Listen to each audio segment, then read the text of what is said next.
Et on enchaîne avec notre journal après la retransmission en direct d'une conférence de presse après le sommet qui a été tenu à Budapest entre le président Abdel Fattah el-Sisi et son homologue hongrois János Áder. Les deux dirigeants ont abordé lors de ce sommet les moyens de renforcer les relations bilatérales dans les différents domaines.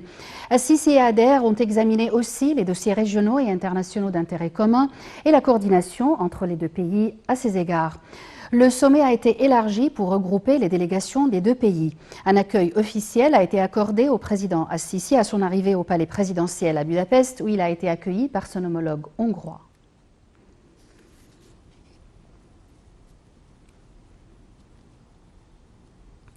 Le président Abdel Fattah el-Sisi a réitéré le besoin d'un rapprochement des démarches entreprises en vue de faire face à la crise de l'immigration clandestine. El-Sisi a souligné qu'il n'y a pas de camp de réfugiés en Égypte, qui accueille pourtant 6 millions de réfugiés qui vivent comme des citoyens. El-Sisi a fait cette déclaration lors d'une conférence de presse conjointe avec les dirigeants des 6 pays participants au sommet du groupe de Visegrad, tenu aujourd'hui dans la capitale hongroise Budapest.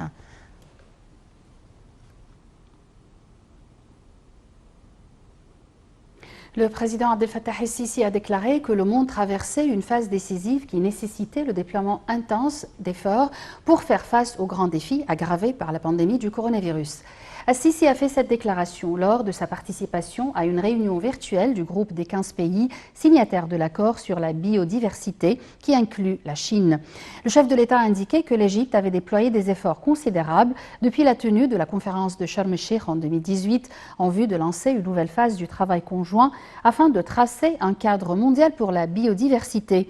Le président el-Sisi a ajouté que l'Égypte avait proposé en 2018 une initiative ambitieuse entre les parties prenantes au travail écologique afin de réaliser l'harmonie et la complémentarité des efforts visant à préserver la biodiversité et faire face au changement climatique, à la désertification et arrêter la détérioration des sols.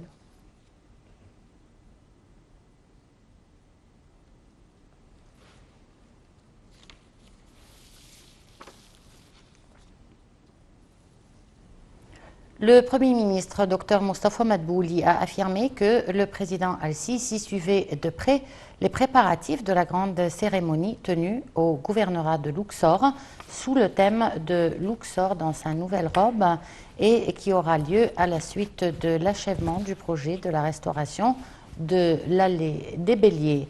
Une cérémonie comparable à celle de la parade des momies royales lors de sa tournée d'inspection des travaux de restauration en cours dans le temple de Karnak et la vallée des Béliers. Dr Madbouli a affirmé que tous les organes concernés font de leur mieux pour que la cérémonie soit à la hauteur du temple de Karnak. Le chef du gouvernement a d'autre part indiqué que les grands projets mis en place par l'État dans un certain nombre des régions archéologiques à Luxor feront de cette ville un musée ouvert, attirant pour les touristes partout dans le monde.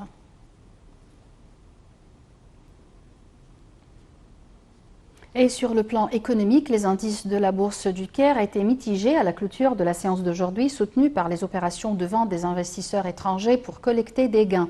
Le capital du marché a atteint 707 milliards 218 millions de livres égyptiennes. L'indice principal EJX30 a gagné 0,65%, atteignant 10 783 points, alors que les indices EJX70 et EJX100, ils ont perdu tous les deux 0,14%.